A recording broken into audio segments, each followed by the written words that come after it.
Hi everyone, Comic Book Reviewer here. This time reviewing on issue 9 of the 2000 run of Ultimate Spider-Man. Now as you know, we're now on issue 9.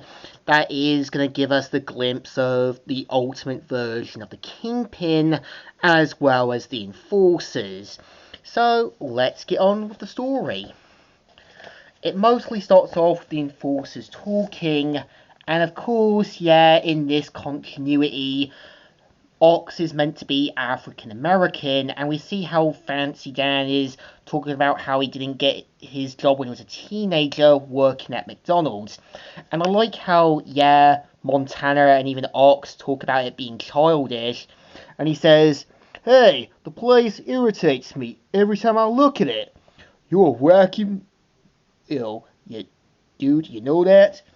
And we kind of see how, they have to get in to meet up with their boss. And we kind of see how, Spider-Man mainly inspects the area and manages to break through. And of course, we kind of see, Ultimate Montana saying, "What? What is this? Who are you? Hey, this is private property." And we kind of see how, the Enforcers try to deal with Ultimate Spider-Man. But of course, Ultimate Spider-Man makes quick work of them after a few blows and hits. And of course, manages to web them up. And puts them all together. And we kind of see how, Ultimate Peter mainly meets their sort of boss, saying, "You came in here to what? To get us to give up the Kingpin? To take you to the Kingpin? That's the big plan?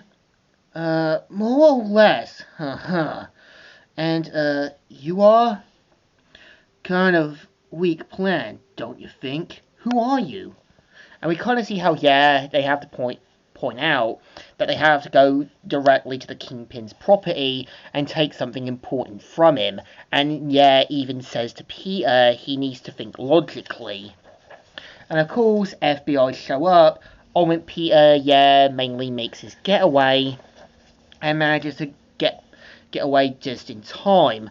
And we see how, the next day, we see how Ultimate Peter learns to his dismay that, he's been kind of branded as being the bad guy, and even though the Enforcers were the ones who started it. And we kind of see how, the sort of newsstand owner points out to Ultimate Peter that, that since he's picked up that newspaper, he's buying it. And we see how, at Midtown High, Kenny is talking about how amazing Spider-Man is. And you can even tell from Liz's reaction that she doesn't want to hear anything else about Spider-Man. And, we even see Ultimate Flash being a bit of a jerk to Peter, as well as talking with Kenny Khan about the whole what happened with the Ultimate Green Goblin thing. And this is where we do see MJ trying to talk with Peter, even knowing that Ultimate Liz is being a bit of a crybaby. And we do kind of see how both Peter and MJ mainly talk, and even wanting to see a movie Friday night. But we see how, Ultimate Peter remembers what the Enforcers boss told them. Friday night will be this big gala, so of course has to change it to Saturday. And of course, we know since Peter's still going to learn to be a superhero, it's going to be difficult. But we see how, at work, Ultimate Peter is basically tasked by Jameson to send out the next story.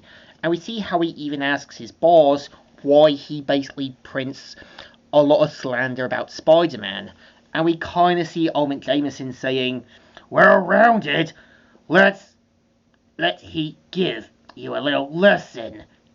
In human nature, people say they can say what they well-rounded, but they don't." And we kind of see how he points out that people are like sheep, they'll believe anything. And of course, we mainly see, Friday night, Peter going to the sort of Fisk Tower as Spider-Man. And we even see the glimpse of Ultimate Wilson Fisk, who mainly looks the same as his kind of main Marvel counterpart, and plays this role of being this legit businessman.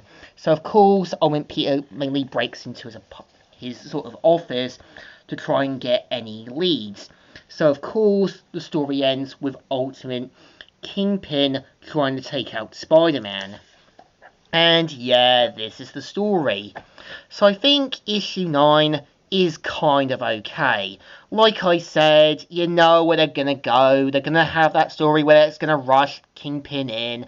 It's gonna have Spider-Man kind of expose him, and then he's gonna return a few issues later.